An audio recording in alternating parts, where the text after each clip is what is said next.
Amara had just joined Victory High School. It was one of the best schools in Lagos. She was nervous but excited.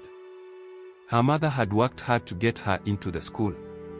Amara promised herself she would make her proud. When she entered her classroom, some students stared at her. Others whispered. Amara felt out of place. But she sat quietly and listened to the teacher. She didn't want to cause any trouble. During break time, a girl named Chika walked up to her. Chika was tall and loud. "New girl, do you think you're special?" she asked. Amara shook her head. "No, I just want to learn," she replied softly. Chika and her friends laughed. "We'll see about that," Chika said. Amara knew she was in trouble. Days turned into weeks, and Chika kept bothering Amara. She would hide her books, pour water on her desk, and call her names. Amara tried to ignore it. But deep inside, she was hurt. One day, Chika told Amara, "If you tell the teachers, you will regret it." Amara nodded. She didn't want more problems. Amara's only friend was Ada, a quiet girl who loved reading. Ada told her, "You have to be strong, Amara. Don't let them win." Amara smiled, but she didn't feel strong. Chika and her friends were planning something big. Amara overheard them whispering in the hallway. "We'll teach her a lesson she'll never forget," Chika said. Amara's heart raced. She didn't know what they were planning, but she knew it wouldn't be good. That night, Amara prayed. She asked God to protect her and give her courage. She decided to stay alert and be ready for anything. The next day, during lunch break, Chika's friends called Amara. "Come with us," they said with fake smiles. Amara hesitated but decided to follow. They led her to the back of the school where no one could see them. "What do you want?" Amara asked, her voice shaking. Chika stepped forward. "We've warned you before. Now, it's time to teach you a lesson," she said. Before Amara could react, they pushed her into a shallow pit that had been dug near the fence. They laughed as they threw dirt over her uniform. Amara screamed, but no one could hear her. When they left, Amara climbed out of the pit, covered in dirt and tears. She ran to Ada, who helped her clean up. "This has to stop," Ada said firmly. "We'll report them."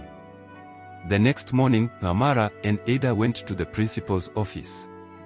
Amara was scared, but Ada held her hand. They told the principal everything.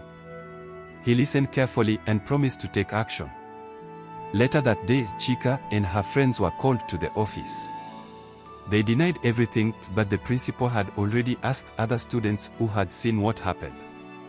The truth came out. Chika and her friends were suspended. Amara felt relieved but also worried. She didn't know if the bullying would stop for good. Ada encouraged her. "You did the right thing," she said. With Chika gone, Amara began to enjoy school. She focused on her studies and started making more friends. Teachers noticed her hard work and kindness. One day, the principal called her to his office. "Amara, we're impressed with your bravery and dedication. We'd like you to be the class prefect," he said. Amara was surprised but happy. She accepted the role and promised to do her best.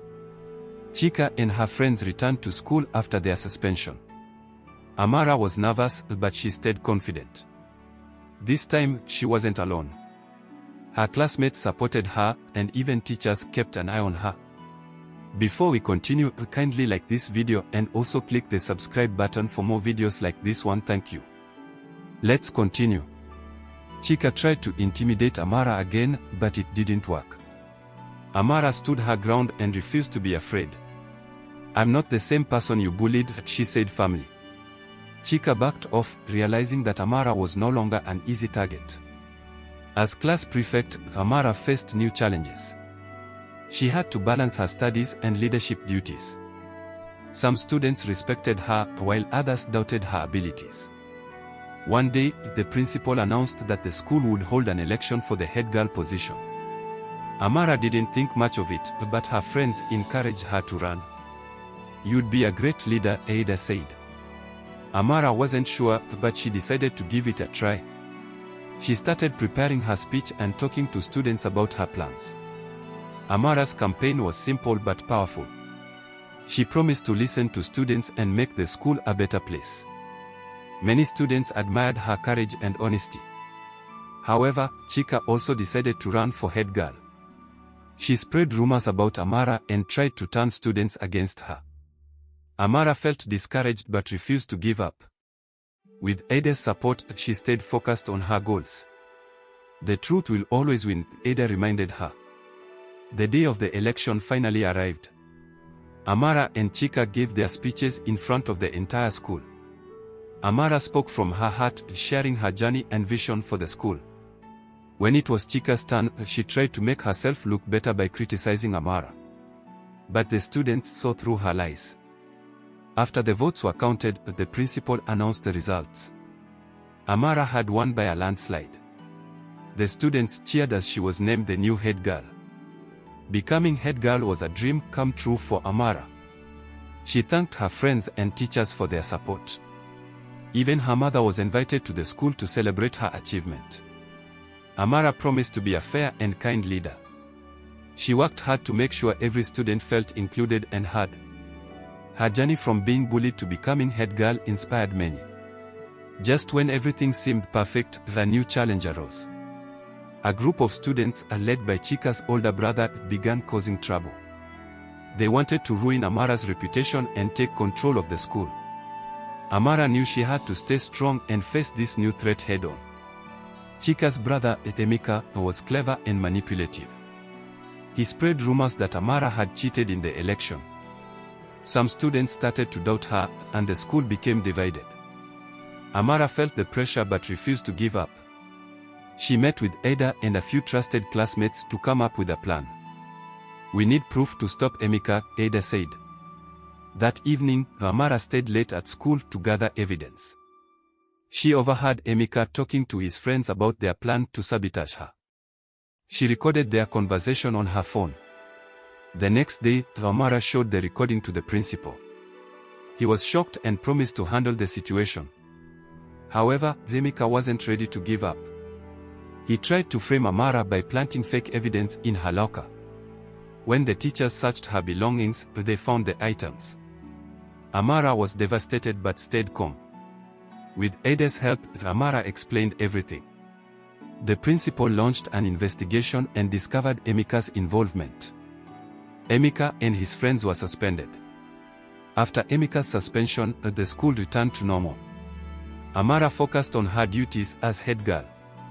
She organized events that brought students together and fostered unity. Her leadership inspired others, and even those who doubted her began to support her. Amara realized that true leadership came from serving others and staying true to her values. One afternoon, Amara's mother visited the school. She had heard about everything Amara had faced and overcome. Seeing her mother's proud smile made all the struggles worth it. "You've become a strong and brave girl," her mother said, hugging her. Amara felt a deep sense of accomplishment.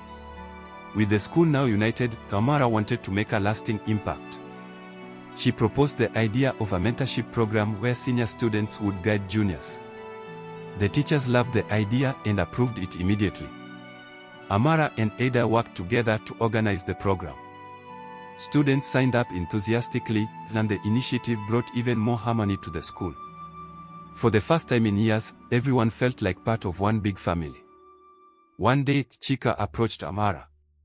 She looked nervous and ashamed. "Amara, I'm sorry for everything I did.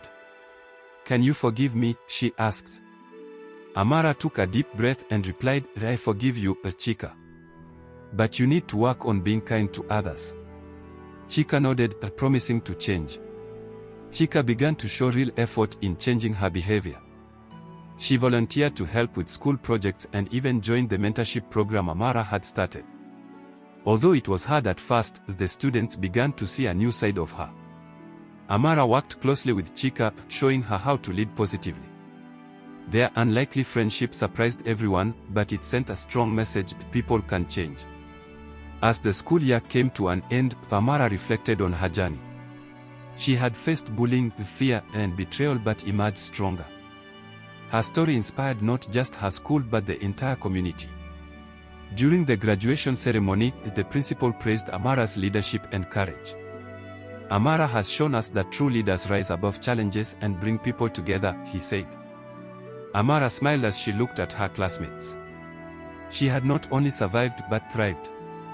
And she knew this was just the beginning of her story. Hope this video was interesting. Kindly for part 2 and other video like this consider liking this video and click the subscribe button to follow me so that part 2 comes to you as fast as possible. Thanks.